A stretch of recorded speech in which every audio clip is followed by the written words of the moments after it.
जद्दा में स्टार्ट हो चुका है पासपोर्ट टू द वर्ल्ड, जहां पे आपको आज सबसे पहले मैं दिखाऊंगी फिलीपीन नाइट्स।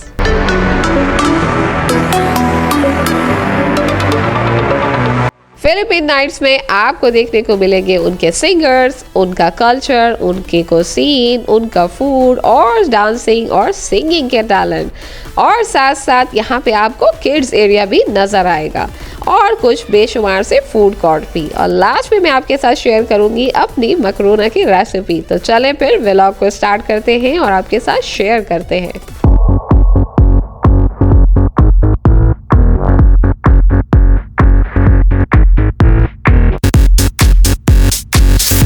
हेलो एवरीवन, कैसे हैं आप सब? होप आप सब ठीक होंगे और खैरियत से भी होंगे। Welcome back to my channel.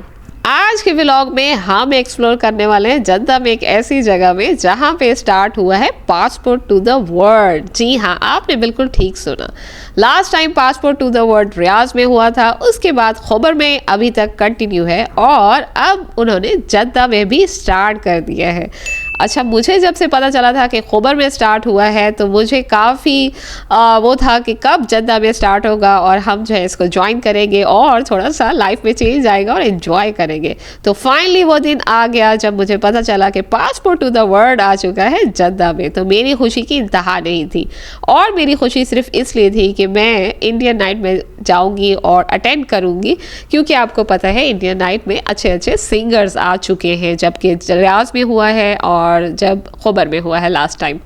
चलें, सबसे पहले मैं आपको बता दूं कि सबसे पहले जैसे ही स्टार्ट हुआ है 30 मई से 3 या 4 मई तक 4 दिन का ये चला है और फिलीपीन नाइट्स थी। तो जब मुझे पता चला तो मैंने फटाफट से वी बुक से अपनी बुकिंग की। 4 दिन की मैंने बुकिंग ले ली कि भाई किसी भी दिन मुझे टाइम मिलेगा मैं जाके चक्कर लगाऊंगी और ज़रूर देखूंगी, आपके सबके साथ शेयर भी करूंगी कि किस तरह का माहौल था और किस तरह से कॉन्सर्ट्स वगैरह थे और शोज़ किस तरह से थे। तो मुझे बस एक नज़र जायज़ा लेने जाना था। तो फाइनली आज फ्राइडे का दिन है, तो हस्बैंड ने कहा चलते हैं, थोड़ा सा टाइम देते हैं और चेक करते हैं किस तरह का माहौल है, क्योंकि ताकि हमें अंदाज़ा हो जाए जब इंडियन नाइट्स होगी बच्चों को लेकर जाना है या नहीं जाना, या फिर अकेले जाना है, क्योंकि आपको पता है वेदर काफ़ी आजकल गर्म हो चुका है। उस हिसाब से भी हमें देखना पड़ेगा और ये भी देखना पड़ेगा कि बच्चे बोर होंगे किस तरह से होंगे। तो हमने सोचा क्यों ना पहले हम खुद जाएं और थोड़ा सा एक्सप्लोर करके आएँ। तो आप देख सकते हैं लोकेशन इसकी बहुत ही ज़्यादा इजी है और बहुत ही ज़्यादा उन्होंने ऐसी अच्छी जगह पर ये स्टार्ट किया है। अलवरूद में आपको ये लोकेशन जो है आसानी से मिल जाएगी। जब आप वी बुक में जाएंगे, अपनी टिकट्स बुक कराएंगे, वहीं पर आपको लोकेशन भी मिल जाएगी। तो बहुत ज़्यादा इजी है, टफ नहीं है, पर आपको बुकिंग मस्ट करानी है। एंट्री फ्री है। अंदर आपको आराम से आप अंदर चले जाएंगे, आपकी टिकट भी फ्री होगी। ओनली आपको जो है मस्ट आपकी बुकिंग होनी चाहिए और ऑनलाइन आप वेबसाइट पे जाके वी बुक से आप अपनी टिकट बुक करा सकते हैं। उसके बाद आप जो है ऐप डाउनलोड करके अपनी टिकट शो कर सकते हैं। तो भाई पहुंचने के बाद जब मैंने देखा माशाल्लाह से काफ़ी उन्होंने टाइट सिक्योरिटी थी, अच्छा खासा उनका जो है अरेंजमेंट बहुत ज़बरदस्त लगा मुझे। जगह जगह पे माशाल्लाह से सिक्योरिटी गार्ड्स थे और काफ़ी अच्छा और मेंटेन माहौल था माशाल्लाह से। देखिए, एंटर जैसे ही हम हुए यहाँ भूल भुलैया हमें देखने को मिल गई, और जिस भूल भुलैया में घूम घूम के मुझे तो इतनी बड़ी हंसी आ रही थी। आई थिंक मेरे लाइफ में ये सेकेंड टाइम है जब मैं किसी ऐसी जगह कॉन्सर्ट्स वगैरह में जा रही हूँ। वैसे मैं एक आई थिंक 2 बार पहले जा चुकी हूँ, पर यहाँ आके मुझे बहुत अच्छा लगा। एक तो बड़ा सुकून वाला माहौल था और इतनी बहुत ज़्यादा सिक्योरिटी अच्छी होने की वजह से आपको जो है फैमिली के साथ अच्छा फील होता है। तो यहाँ हम देखें भूल भुलैया से चलते चलते ऐसे जा रहे थे। मैंने हस्बैंड से कहा ऐसा लगता है फेरे ले रहे हैं हमसे कि भाई शादी हो रही है बिल्कुल वही वाला सीन था। तो बहरहाल यहाँ से गुजरने के बाद सिक्योरिटी गार्ड्स ने हमसे कहा कि आप अपनी बुकिंग दिखाएं, क्योंकि वो लाजमी आपसे पूछेंगे, तो आपकी बुकिंग होनी चाहिए। उसके बाद यहाँ से हमें गुजरना पड़ा। यहाँ पे आपकी थोड़ी चेकिंग वगैरह होती है, अगर बैग हैं तो बैग चेक करते हैं, कुछ खाने पीने का क्योंकि एंटर नहीं होने देते, इवन कि आपका पानी का बोतल भी वो लोग बाहर रख देते हैं। तो जी जैसे हम एंटर हुए हमारे सामने था बड़ा सा स्टेज जहाँ पे परफॉर्मेंस चल रही थी, डीजेस वगैरह भी चल रहे थे फिलीपींस के। एक और बात भी मैं आपको बता दूं कि नॉर्मल फ्री टिकट की एंट्री तो है, उसके अलावा से अगर आप वीआईपी टिकट चाहते हैं वो भी इनकी ओनली 100 रियाल में है, तो आप चाहें तो वो भी बाय कर सकते हैं। यहाँ पे देखिए अब जो आने वाले हैं वो है नेक्स्ट वीक जो है बांग्लादेशी नाइट है, उससे जो है नेक्स्ट वीक जो होगा इंडियन नाइट होगी और लास्ट में जाके सुदान नाइट्स है। तो सबसे पहले स्टार्ट जो हुई है आज है फिलिपीन नाइट्स। 4 दिन से फिलिपीन नाइट्स चल रही थी, तो मैं जब आई हूँ आज फ्राइडे का दिन था तो सोचा आज थोड़ा सा ऑफ है तो चल के थोड़ा सा चक्कर लगा लेते हैं। तो यहाँ आप देख सकते हैं, यहाँ पे आपको स्टेज नज़र आएगा जहाँ पे आप रुक के अपना जो आपका म्यूज़िक कॉन्सर्ट हो रहा होगा आप उसको एंजॉय कर सकते हैं। माशाल्लाह से देखिए कि लोग किस तरह से सुकून से रुके हुए हैं, और जो सिंगर थी बिल्कुल मुझे समझ नहीं आ रही थी कि वो क्या गा रही हैं। अच्छा मज़े की बात ये थी कि यहाँ पे आपको मुझे जो है काफ़ी सारे लोग फिलीपींस के अलावा नज़र आए, इंडियन थे, पाकिस्तानी थे, इवन के अरबिक लोग भी इंजॉय करने आए हुए थे और देखने आए हुए थे। तो ये नहीं है कि आपने सिर्फ अपनी फेवरेट नाइट पे जाना है, आप सारे नाइट्स में जाके अपना उनका कल्चर और सब कुछ देख के इंजॉय कर सकते हैं। समझ बिल्कुल आपको कोई एक गाना नहीं आना उनका, लेकिन आपने खड़े होकर इंजॉय कर लेना है थोड़ी देर, कोई बात नहीं। तो क्या बात है। अच्छा हम जब उनके इस कॉन्सर्ट में रुके हुए थे मुझे इतनी हंसी आई, वो लोग इतना मज़े से माशाल्लाह से इंजॉय कर रहे थे और हमें एक लफ्ज़ भी समझ नहीं आ रहा था। वो लोग लिपसिंग भी कर रहे थे साथ साथ सिंगर के, और हम उनको ऐसे तक रहे कि भाई ये बोल क्या रहे हैं। तो बहरहाल क्योंकि हमारी लैंग्वेज नहीं है, पर ट्यून्स वगैरह से लग रहा था कि अब रोमांटिक गाना चल रहा है, अब सैड गाना चल रहा है, तो बस यही चल रहा था। तो हम बस आज देखने आए थे, तो मैंने सोचा फटाफट से देखते हैं, नज़र डालते हैं कि क्या क्या इवेंट्स हो रहे हैं। अब यहाँ पे देखिए, वहाँ पे तो कंसर्ट आपको स्टेज पे नज़र आ रहा था, सिंगर वगैरह सिंगिंग कर रही थी। यहाँ पे माशाल्लाह से पीछे ही यहाँ पे उनका डांसिंग वगैरह के, वो उनके अपने फोक्स वगैरह के सॉन्ग्स पे डांस कर रहे थे, म्यूज़िक्स थे। तो आपको ये चीज़ें भी देखने को यहाँ पे मिल जाएंगी, जिनको देखे मुझे बड़ी ही हंसी आ रही थी क्योंकि इस तरह के डांसेस हमारे पास नहीं होते। तो डिफरेंट उनका था बिल्कुल, और बिल्कुल एक अलग सा था। तो वो तो बिल्कुल सीरियस थे और पब्लिक भी सीरियस थी, पर मुझे देख के बड़ी हंसी आ रही थी।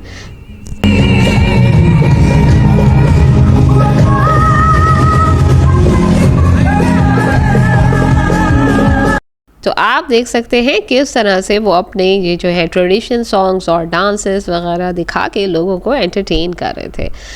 तो बड़ी अच्छी सी बात भी नज़र आती है कि आपको डिफरेंट ट्रेडिशंस देखने को मिलते हैं, उनका कल्चर देखने को मिलता है, वरना ऐसी चीज़ें हमें घर बैठे बिल्कुल पता नहीं लगेंगी। तो अब माशाल्लाह से जद्दा में काफ़ी चेंज देखने को मिल रहा है हमें इन कुछ सालों में, और थोड़ा इंजॉयमेंट में भी अच्छा लगता है, थोड़ा चेंज हो जाता है और आपको कुछ नया भी देखने को मिल जाता है। इनको देख के मैं सोच रही थी जिस तरह हमारे यहाँ लुड़ियाँ वगैरह डालते हैं, यहाँ पे माशाल्लाह इनके यहाँ भी कुछ ना कुछ रिवाज है, ट्रेडिशन है, और होगा इनका अपना कोई ये फोक डांस और फोक सॉन्ग्स जो कि हमें बिल्कुल समझ नहीं आ रहे थे, पर हम एंजॉय कर रहे थे। अच्छा उसके अलावा यहाँ पे किड्स एरिया भी मुझे देखने को मिला, जहाँ पे आप अपने 6 ईयर से लेके 13 ईयर के किड्स को आराम से छोड़ सकते हैं। आप अपना जाइए, अपना शोज़ एंजॉय करिए, अपना कॉन्सर्ट्स वगैरह एंजॉय करिए और किड्स को आराम से यहाँ पे छोड़ दीजिए। उसके अलावा से यहाँ पे मुझे देखने को मिले इनके शॉप्स में जो है वो अपने ट्रेडिशनल ड्रेसेस और डिफरेंट तरह की चीज़ें मुझे देखने को मिली। वैसे कुछ इतनी ख़ास नज़र नहीं आ रही थी, ऐसा लग रहा था नॉर्मल कैजुअल सी हैं, पर उनके हिसाब से भाई ये उनकी फेस्टिवल वाली शॉप्स थी। तो कुछ समझ आ रहा था और कुछ समझ में बिल्कुल नहीं आ रहा था। वही है ना कि बिल्कुल हट के हो जाता है फ़िलिपीन, इतना हमें अंदाज़ा नहीं है, और ज़्यादातर लोग अपना फ़िलिपीन ही आए हुए थे और वो माशाल्लाह से अपना एंजॉय कर रहे थे। मैंने सोचा काश हमारी पाकिस्तानी नाइट भी होती जिसमें हम पाकिस्तानीज़ को देख के भी अच्छा लगता, और हमारे इतने ज़बरदस्त से सिंगर्स हैं, अगर उनमें से भी चंद आ जाते तो हमें और ज़्यादा खुशी होती। तो पता नहीं क्यों पाकिस्तानी नाइट नहीं है, सिर्फ इंडियन नाइट है, सूडान है, फ़िलिपींस है और बांग्लादेशी है, हालांकि होनी चाहिए थी लाजमी। अच्छा यहाँ पे ये देखिए, ये अपने माशाल्लाह बैम्बू की उससे पता नहीं क्या कुछ बनाई जा रहे हैं, जिसकी वो ऐसे टोपियाँ और कैप, और ये देखिए उनकी जब आप फ़िलिपीन की फ़िल्म्स वगैरह देखें ना, उनमें हमें यही चीज़ें देखने को नज़र आती थी। तो आज मैंने रियल लाइफ में भी देख ली, ये माशाल्लाह से बैठ के अपना यहीं बना रहे थे और अपना इंजॉय कर रहे थे। तो जगह जगह पे छोटे छोटे उन्होंने ये स्टॉल्स टाइप लगा रखे थे, जहाँ पे वो अपना ट्रेडिशन और अपना कल्चर हमें दिखा रहे थे। यहाँ पे आप देखिए सिंगिंग का उनके अपने ये ड्रम्स और अपने यानी कि इंस्ट्रूमेंट्स वगैरह थे, ये भी मैंने कभी नहीं देखे, मैंने फ़र्स्ट टाइम देखे होंगे उनके कुछ स्पेशल अपने जो कि वो प्ले कर रहे थे और लोगों को एंटरटेन कर रहे थे।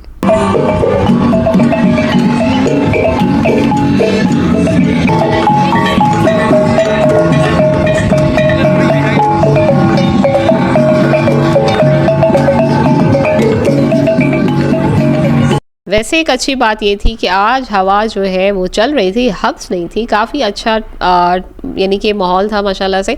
वेदर अच्छा था, ठंडी ठंडी हवा लग रही थी, वरना अदरवाइज़ नॉर्मल डेज़ में तो बड़ी गर्मियाँ थी। लेकिन अचानक से मौसम थोड़ा सा चेंज हो गया। होप जिस दिन इंडियन नाइट है उस दिन भी मौसम अच्छा हो और हवा चल रही हो। अच्छा, यहाँ देखें आप, यहाँ पर जो है फूड स्टॉल्स हैं, यहाँ पे आप आराम से बैठ के जो है पूरा जो है शोज़ वगैरह इंजॉय कर सकते हैं इस एरिया में भी बैठ के। यहाँ पे माशाल्लाह से उनके डिफरेंट डिफरेंट फूड्स वगैरह के स्टॉल्स लगे हुए थे और यहाँ पे आप अपने आके फूड्स वगैरह लेके अपना खाना वाना बैठ के इंजॉय कर सकते हैं। यानी कि इन शॉर्ट पेट पूजा भी यहाँ हो सकती है।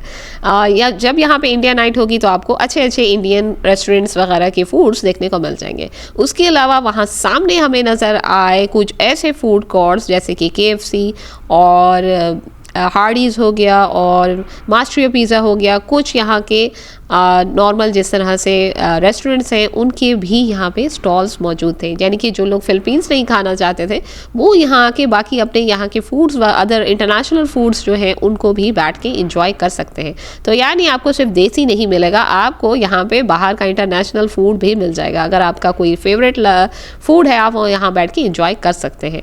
तो यहाँ पे आप चेक कर सकते हैं KFC हमें देखने को मिला, यहाँ पे हार्डीज़ भी हमें देखने को मिला और साथ ही हमें मास्ट्रियो वगैरह उसके अलावा भी आगे थे काफ़ी सारे। फिर मैंने सोचा चले क्या पूरा घूम के जाएं, क्योंकि काफ़ी अंदर आपको चलना पड़ता है। यहाँ पे आज तो हमें पार्किंग मिल गई थी और वैसे तो काफ़ी रश था। उनका पार्किंग एरिया अपना भी बहुत बड़ा है, लेकिन फिर भी अगर आपको कहीं आसपास पार्किंग मिल जाए आप लगा के अपना आराम से आ सकते हैं। तो चले जी, हमने पूरा फ़िलीपींस नाइट्स का ये पूरा उनका फेस्टिवल देख लिया। अब है निकलने का टाइम, क्योंकि गाने तो हमें समझ आने नहीं वाले थे।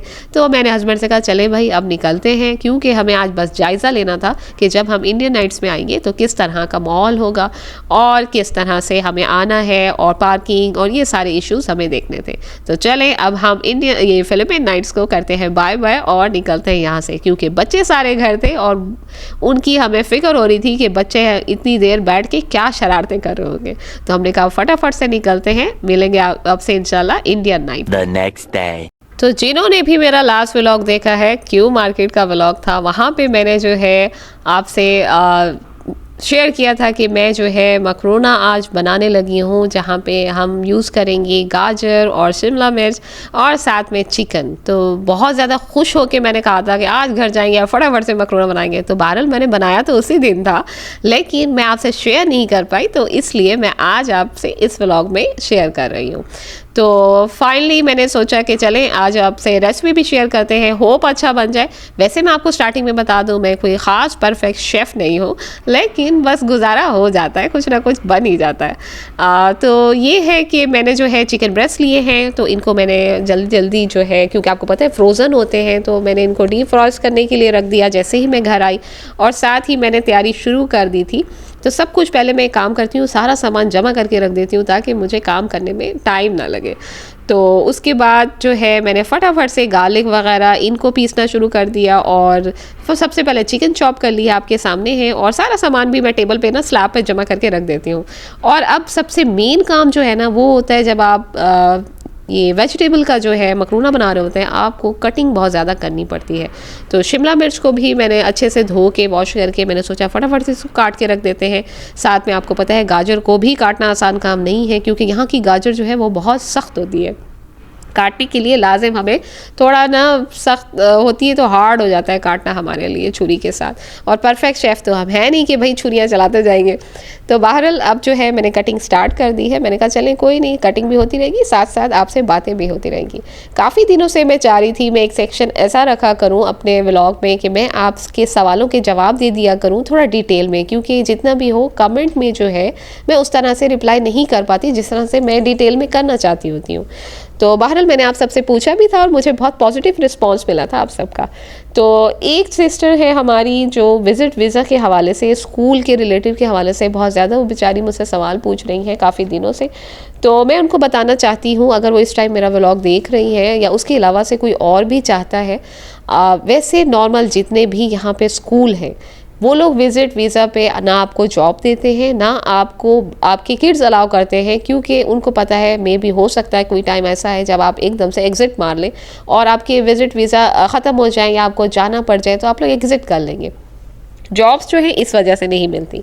लेकिन स्कूल एडमिशन क्यों नहीं देते, मुझे ये बात बिल्कुल समझ नहीं आती। मैं भी इस राय में हूँ कि भाई उनको देना चाहिए। लॉस तो पेरेंट्स का होगा कि भाई वो फीस पे करें ना करें। तो बहरहाल इन शॉर्ट कोई ऐसा स्कूल हमें देखना है जहाँ पे जो है विजिट वीज़ा वाले किड्स को जो है वो एडमिशन दे दें। तो ऐसा एक स्कूल रिहाब में है, नाम मैं भूल चुकी हूँ और मैं काफ़ी दिनों से उसको खोजने की कोशिश कर रही हूँ पर वो मुझे नहीं मिल रहा। किसी एक सोशल मीडिया इन्फ्लुएंसर की वजह से मुझे वो बहुत मंथ पहले की बात है, लास्ट ईयर की बात है, लास्ट ईयर के एंड में उन्होंने काफ़ी प्रमोशन की थी एक रिहाब में स्कूल की।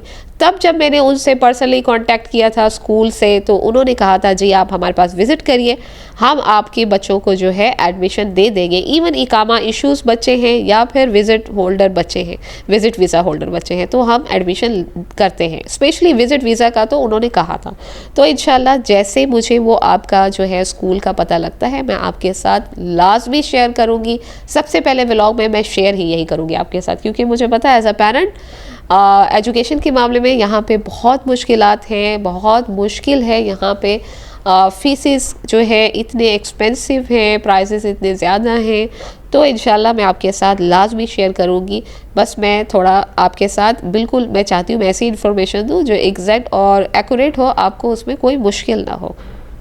अच्छा, अगर आप में से किसी को भी पता है कोई ऐसा स्कूल और जहाँ पे जो विजिट वीज़ा के बच्चे हैं उनको एडमिशन मिल सकता है, तो आप भी प्लीज़ मेरे कमेंट सेक्शन में जल्दी से कमेंट करिएगा। तो जी आप देख सकते हैं वेजिटेबल कट हमने कर लिए हैं। अब जो है मैंने पानी भी उबालने के लिए रख दिया है। जब तक पानी बॉयल होता है उसके बाद हम इसमें अपना मकरूना ऐड कर लेंगे और इसमें हम ऑयल मस्ट ऐड करेंगे और नमक आप चाहें तो अपना ऐड कर सकते हैं। मैं भी थोड़ा बहुत ऐड कर देती हूँ, क्योंकि आपको पता है जब हम जो है वो मेन अपना वो तैयार कर रहे होते हैं चिकन वगैरह और वेजिटेबल वगैरह डाल के, उसमें थोड़ा बहुत कम ऊपर नीचे हो जाता है। क्योंकि अगर आप पानी उबलते वक्त नहीं डालेंगे तो फिर जब आप अपना वो सारा मिक्स करते हैं जब एंड में मकरूना के साथ, तो वो फिर थोड़ा जो है नमक कम हो जाता है। तो बेहतर है कि आप इसमें पानी में भी डाल लें। इवन कि अगर आप चावल बॉईल कर रहे होते हैं तब भी लाजमी डाल लिया करें। तो अब जो है पानी तकरीबन उबलने वाला हो चुका है, तो इधर से हम मकरूना रखेंगे और साइड से हम अपना चिकन और वेजिटेबल का उसको तैयार करके जल्दी से फटाफट से पकाने की कोशिश करेंगे, ताकि जब तक हमारा मकरूना बॉयल हो साथ में हमारा ये वाला काम भी ख़त्म हो जाए। अच्छा जी, एक और सिस्टर पूछ रही थी कि जो रीज़नेबल प्राइस में डाइनिंग टेबल कहाँ से मिलेगी। तो पहले तो है सूख सवारीख में बहुत सारी शॉप्स हुआ करती थी, लेकिन अभी भी वहाँ पे कुछ शॉप्स फर्नीचर्स के हवाले से ओपन है। आप वहाँ पे चक्कर लगाइए, वहाँ पे आपको लाजमी कोई ना कोई एक ऐसी शॉप ज़रूर मिल जाएगी जहाँ पे आपको रीज़नेबल प्राइस में डाइनिंग टेबल्स मिल जाएंगी। अगर आप यहाँ मेन मार्केट्स वगैरह से जाके बाय करते हैं सिटी के अंदर से, तो आपको एक्सपेंसिव पड़ेगी, ये पक्की बात है। लेकिन एक और मार्केट भी ऐसी है, इंशाल्लाह से मैं आपके साथ शेयर करूँगी। मेरा एक व्लॉग पहले भी है ज़िल तौफीर के नाम से, ज़िल तौफीर मार्केट के नाम से मेरा एक व्लॉग है। वहाँ आप उसकी व्लॉग में जाके चेक कर सकते हैं। वहाँ पे भी डाइनिंग टेबल्स 500, 600, 700 की रेंज में अवेलेबल है। इवन कि 400 एंड 500 की रेंज में भी अवेलेबल थी। अगर आप मेरा व्लॉग देख रही हैं तो आप मुझे कमेंट करिएगा, मैं आपको लिंक शेयर कर दूँगी। आप मेरा वो वाला व्लॉग देख के उस मार्केट जाकर भी आप चक्कर लगा सकती हैं। तो चलिए वापस आते हैं अपनी रेसिपी की तरफ। चिकन जो है मैंने सबसे पहले ऑयल में डालनी, साथ में मैंने उसमें गार्लिक डाला है और सबसे पहले जो है अब इसमें स्पाइसेस डालना शुरू कर देंगे। जैसे ही थोड़ा सा ना उसकी स्मेल वगैरह चली जाए, क्योंकि आपको पता है ये जो चिकन ब्रेस्ट पीस होते हैं थोड़े से हार्ड होते हैं, चिकन आपकी जल्दी गल जाती है। मुझे तो ऐसा फील होता है कि ये जो ब्रेस्ट पीस होते हैं ये ज़रा हार्ड होते हैं, इनको गलाना पड़ता है। अगर आप इनको गलाए बगैर छोड़ देना तो ये बिल्कुल वो हार्ड से ही रहेंगे, चिकन की तरह फटाफट से नहीं गल जाते। तो बहरहाल यहाँ पे मैं जो है इसमें अपने मसाला वगैरह ऐड करूँगी। मैं अपने तकरीबन सारे मसाला यूज़ कर लेती हूँ जब मैं मकरूना बनाती हूँ। सिर्फ एक गरम मसाला छोड़ के मैं बाकी सारे मसाले डालती हूँ, क्योंकि गरम मसाला डालने से स्मेल यानी कि अजीब सी फिर अंदर खुशबू आने लग जाती है ना मसाला की। क्योंकि इसमें हमें ज़्यादातर आप कोशिश करें इसमें ब्लैक पेपर डालें, काली मिर्च और नमक, काली मिर्च और ज़ीरा पाउडर। ये 3 चीज़ें ऐसी हैं, अगर आपने मकरूना में ये 3 चीज़ें डाली हैं आपका मकरूना परफेक्ट बनेगा। लेकिन फिर भी मैं जायके की खातिर इसमें चिकन स्टॉक भी डालती हूँ और साथ में इसमें कड़ी पाउडर भी मैं लाजमी यूज़ करती हूँ। इवन कि मैं अपने हर खाने में कड़ी पाउडर मस्ट यूज़ करती हूँ। तो वो मुझे टेस्ट पसंद है जिसकी वजह से, वरना तो मुझे खाना फीका सा महसूस होता है। वो और बात है कि बनाने के बाद कभी कभार फिर भी फीका हो जाता है, क्योंकि आपको पता है थोड़ा बच्चों की वजह से ना हाथ जो है हौला रखना पड़ता है कि भाई कहीं ज़्यादा स्पाइसेस हो गए तो उन्होंने फिर खाना नहीं होता। तो बहरहाल वैसे मैं ख़ुद भी ज़्यादा मिर्चें वगैरह नहीं खा पाती, आदत नहीं है मुझे। तो नॉर्मल मेरे हिसाब से टेस्ट जो है, आपके फूड का टेस्ट इस बात पे डिपेंड करता है, अगर आपका जो है नमक बिल्कुल आपके खाने में ठीक है। ज़रूरी नहीं है कि आपका खाना स्पाइसी हो या फिर मिर्चें कम हो, अगर आपका नमक ठीक है ना तो आपका जो है, जो आपने खाना बनाया वो परफेक्ट होगा। अगर आपका नमक कम हो जाए ना तो बस आपके स्पाइसेस जितने भी डले हुए हो वो सब बेकार हो जाते हैं। फटाफट से इंसान खाने वाला ये कहता है नमक कम है, तो सारा वही पानी फिर जाता है। तो नमक का इंतहाई मैं ख्याल करती हूँ, ज़्यादा हो जाता है मेरा, कम नहीं होता कभी भी। तो बहरहाल वैसे मैं थोड़ा टेस्ट जो है नमक मेरा थोड़ा ज़्यादा ही है। तो चिकन को मैंने पानी डाल के भी 5 to 8 मिनट्स के लिए भी छोड़ दिया। उसके अलावा आप देख सकते हैं मैंने इसमें नॉर्मल केचप भी यूज़ की है और चिली सॉस भी यूज़ की है। तो जितना मुझसे हो सकता है मैंने अपने मकरूने को ना अच्छा बनाने की कोशिश करती हूँ ताकि पेस्ट अच्छा सा बन जाए। अब जो है मैंने इसमें सबसे पहले प्याज ऐड कर लिया है ताकि वो थोड़ा अच्छे से ना गल जाए, और गाजर और शिमला मिर्च बारी बारी सबको ऐड करते जाएंगे ताकि वो सब आराम से सॉटे हो जाए। तो ये सारा कुछ ऐड करने के बाद तकरीबन अब हमारी चिकन तो बिल्कुल प्रिपेयर हो चुकी है, तो मैंने इनको बिल्कुल लास्ट में ही ऐड किया है। वैसे मैं आपको बताऊं कि आज जो है मैंने बिल्कुल चेंज स्टाइल में ही बना दिया, क्योंकि मैं कभी कभी बनाती हूँ चिकन का मकरूना, तो हमेशा जब भी बनाती हूँ रेसिपी भूल जाती हूँ, लेकिन कुछ ना कुछ अच्छा बन ही जाता है। तो बहरहाल वैसे मुझे करना ये चाहिए था कि मुझे ये सारी सब्जियों को ना पहले सॉटे करके अलग से रखना चाहिए था और फिर चिकन डालनी चाहिए थी, लेकिन इस बार भूल गई और उल्टा हो गया। चले कोई नहीं, जैसे कर लें, ऐसे पका लें, ऐसे पका लें, पक तो फिर भी जाएगा। तो बहरहाल सबसे मेन इंग्रेडिएंट जो मेरे हिसाब से होता है ना, लास्ट में मैं जो है ये स्वीट सोया सॉस यूज़ करती हूँ, जिसका मुझे एक बहुत ही ज़बरदस्त और बेहतरीन किस्म का टेस्ट आता है, बिल्कुल चेंज सा। एक विनेगर, आप जब इस तरह से कुछ चाइनीज़ बनाना चाहें, विनेगर और आपका अजीनोमोटो का अगर आपके पास नमक हो वो भी आप सॉल्ट लाजमी यूज़ किया करें, और ये स्वीट सॉस, ये 3 चीज़ें ऐसी हैं आपके खाने को चाइनीज़ बना देती है बिल्कुल। तो बहरहाल माशाल्लाह से ये मैंने लास्ट में जितना हो सकता है अपने टेस्ट के हिसाब से यूज़ करती हूँ। तो अब जो है हमारा जो है मसाला वो तकरीबन रेडी हो चुका है, बस फिर भी मुझे लग रहा था कहीं गाजर कच्ची ना रह जाए, क्योंकि स्टार्टिंग में डालते सॉटे करके रख देते तो फिर इजी हो जाता। तो फिर मैंने उनको थोड़ा 5-10 मिनट के लिए ना हल्की आंच पे रख दिया था, और यहाँ पे मकरूना हमारा बॉईल हो चुका था। तो अब जो है लास्ट में हम इन सबको मिक्स करके आराम से जो है इनको 5-10 मिनट के लिए जो है ना दम पे, जिस तरह कहते हैं ना हल्की आंच पे लगा के रख देंगे, ताकि सारे मसाले और ये मसाला वगैरह जो है मकरूना के साथ अच्छे से मिक्स हो जाए। तो अब हम इसको मिक्स करने के बाद आराम से 5-10 मिनट के लिए रख देंगे, और उसके बाद आपको दिखाते हैं कि ये किस तरह से बना है। तो चलें जी, अगर आपको देखते देखते भूख लग गई है तो आप भी फटाफट से जाइए, बनाइए और फिर खाइए। तो चलें फिर आज के व्लॉग को अब हम यहीं एंड करते हैं। मिलेंगे आपसे इंशाल्लाह नेक्स्ट व्लॉग में। तब तक के लिए अपना बहुत ख्याल रखिएगा और दुआ में याद रखिएगा। अल्लाह हाफिज़।